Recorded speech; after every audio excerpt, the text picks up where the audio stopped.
Okay, so we've made this beautiful find function. We love it. We're happy with it.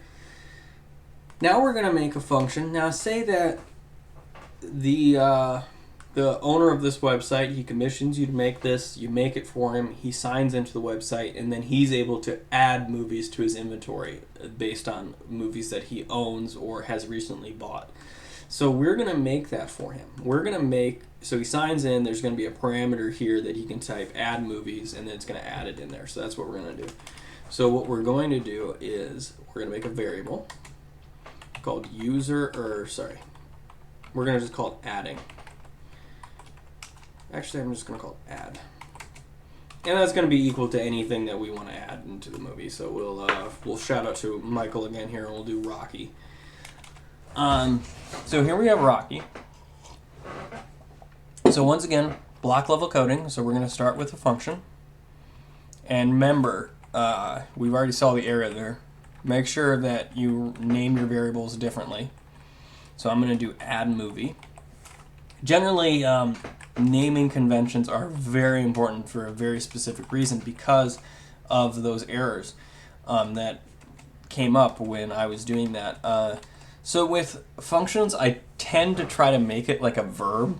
Like, what am I doing with this? So I don't do one word. I say like adding movie or add movie. So it's like a function of doing something, because that's what it's doing. It's providing you some type of utility to do something for the website. That's wrong. Add movie. There you go.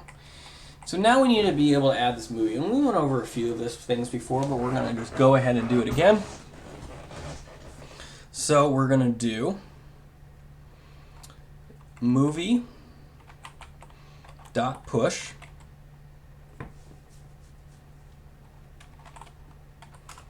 equals add.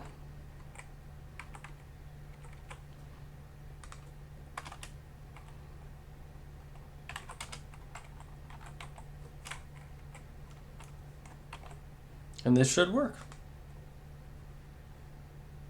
It does not work. Oh, because I didn't call the function. That's a big part of the story there. There you go. So I called the function. I apologize about that mistake. So I called the function there, and now I've added Rocky. And to show you that it wasn't added before, we'll console log it up here too.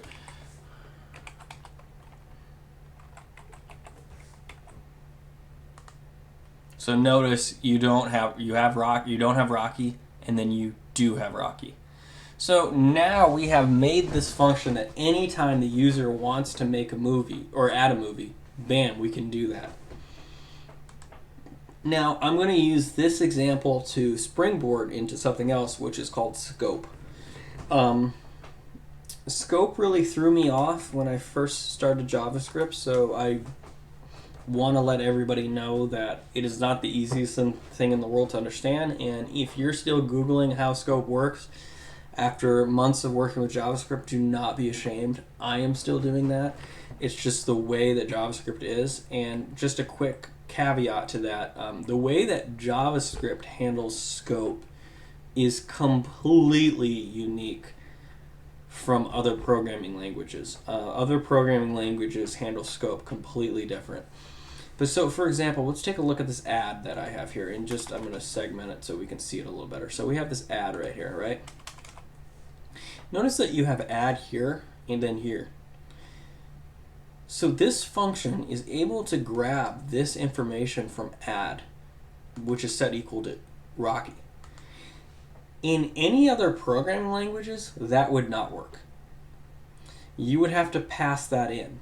And we're gonna have an example here, and just to show you where the problem is. So if I do this, var scope equals rabbit hole,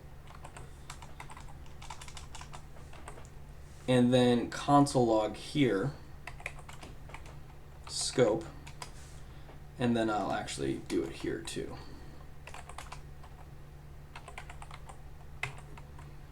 We're gonna see something. Actually, let me go ahead and take this console log out so it doesn't clutter up the console.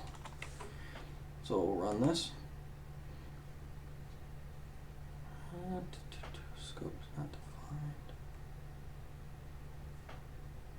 Why are you breaking? 49. So you can see why it broke right there. The reason that it doesn't show up is because this is called before that.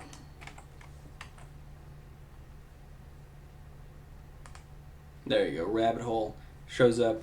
Now I called scope here, completely breaks. So it finds this one, see line 45, but it can't find this one, line 51, because of scope. This is called, all this black that you have here, that's outside of functions. So outside of this function and this function, this is called global. So basically you see this movies here. So if I console log movies, movie 5, I have to take this out so the program doesn't crash. So you have Friday the 13th. It has access to this. So I can be a billion lines down, and as long as I'm not in the middle of a function or something like that, I can console log this out anytime I want, or do any logic with it anytime I want, because of scope. So when you declare a variable globally, which whenever you declare a variable outside of the function or any block level lines of code, you're declaring it very globally. So basically anything will be able to access it within reason, of course. But here we declared scope within this function, hence why global scope does not have access to it. That's just the way it works. But in any other programming languages, you would not be able to do what we did here, add and add. So basically, add movie function has an ability to read what add is, because this is declared globally, hence can be more specific here. So say hypothetically you didn't want to do this. Say that you didn't want this add function to be here. I'm going to take this out because we don't need it. Say that we don't want add to be like that. Say that we want it to be more dynamic. I love saying the word more dynamic. So what we can do here is we can do add. So what I'm going to do here is just make this one line of code so we can clearly see it down here. And I'll bring this up. So what we can do is pass this in. So let's change this to, we're going to change this to movie to add. And then we're going to pass in add. So basically what we're setting here is anything inside of these parameters is a parameter. So any side, oh, I said that wrong, sorry. Anything inside these parentheses is a parameter. Basically it's saying, hey, pass this into add movies. And we're going to have actually a break here. This is going to break, and I'll show you why. See, it's saying movies is not defined, which is absolutely not. It's not defined anywhere but here. What we have to do is put a parameter in here.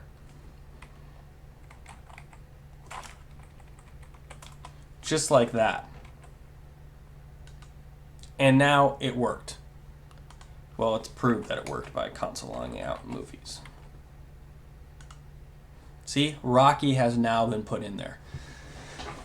And I want you to notice something. Notice that this parameter is not the same as this parameter in the way that it's the text of it. Remember, this is movies to add. This is add. These parameters don't need to be the same. So basically, the parameters that you're using inside the function needs to be the same. So if you, for example, console log movies to add, it will come out with Rocky, see? So this is equal to Rocky. So this does not need to equal this. It just needs to be equal to whatever you're using it in the function. So that's what's happening here. Now, once again, one thing is not better than the other.